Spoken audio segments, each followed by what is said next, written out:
لبنان کا سب سے مالدار آدمی ایمپل البستانی تھا۔ اس نے اپنے لیے ایک خوبصورت علاقے میں جو کہ بیروت کے ساحل پر تھا قبر بنوائی کہ مرنے کے بعد مجھے اس قبر میں دفن کیا جائے۔ اس کے پاس اپنا ذاتی جہاز تھا اور جب دھماکہ ہوا تو وہ جہاز سمیت سمندر میں ڈوب گیا۔ لاکھوں ڈالر خرچ کرنے کے بعد اس کے جہاز کا پتہ تو چل گیا لیکن لاش نہیں ملی جسے اس قبر میں دفن کیا جائے جو اس نے اپنے لیے بنوائی تھی۔ نمبر 2 برطانیہ کا ایک بہت زیادہ مالدار آدمی، ایک یہودی رود ٹشلر تھا۔ وہ اتنا دولت مند تھا کہ کبھی کبھی حکومت اس سے قرض لیتی تھی۔ اس نے اپنے عظیم الشان محل میں ایک کمرہ اپنی دولت رکھنے کے لیے مختص کیا تھا جو کہ ہر وقت سیم و زر سے بھرا ہوا رہتا تھا۔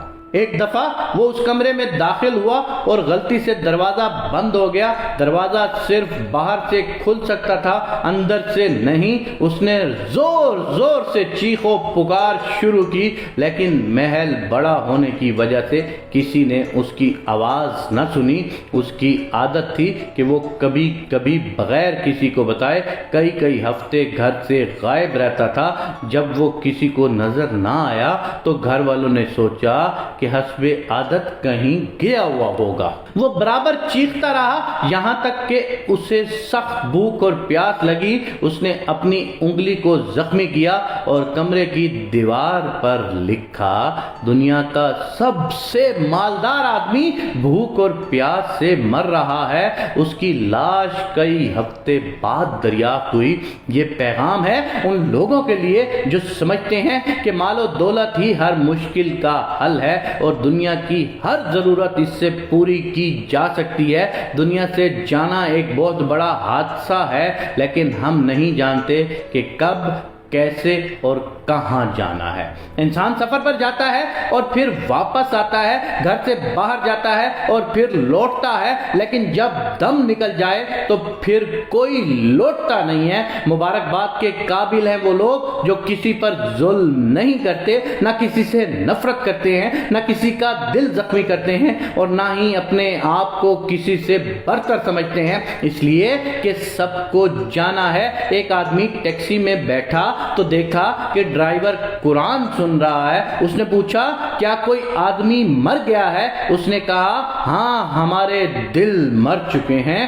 قیدی اس لیے قرآن مانگتا ہے کہ قید تنہائی میں اس کا ساتھی بنے۔ مریض ہسپتال میں اس لیے قرآن مانگتا ہے تاکہ اللہ اس کے مرض کو دور کرے، اور مردہ قبر میں تمنا کرے گا، کاش میں قرآن پڑھتا تو آج قبر میں میرا غم خوار ہوتا۔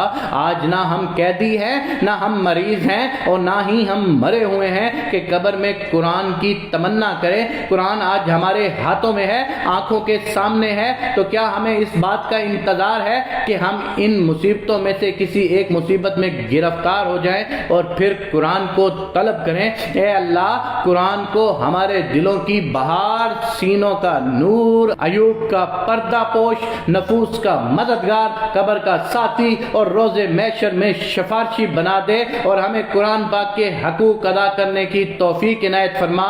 اے ہمارے رب، ہمیں قرآن پاک پر ایمان لانے، پڑھنے اور اس کی زبان سیکھنے اور سمجھنے اور عمل کرنے اور دوسروں تک پہنچانے کی توفیق عنایت فرما۔ میں اپنے تمام دیکھنے والے لوگوں سے یہ گزارش کرتا ہوں کہ قرآن کی قدر کیجئے۔ قرآن کو اپنے گھر کی اوپر والی الماری کے حصے میں رکھنے کی بجائے، کپڑے میں لپیٹ کر رکھنے کی بجائے، اپنی زندگی میں اس کو نکال کر روز کا 1-2 صفحہ ضرور پڑھیں تاکہ قیامت والے دن قرآن ہماری شفاعت کا باعث بن سکے۔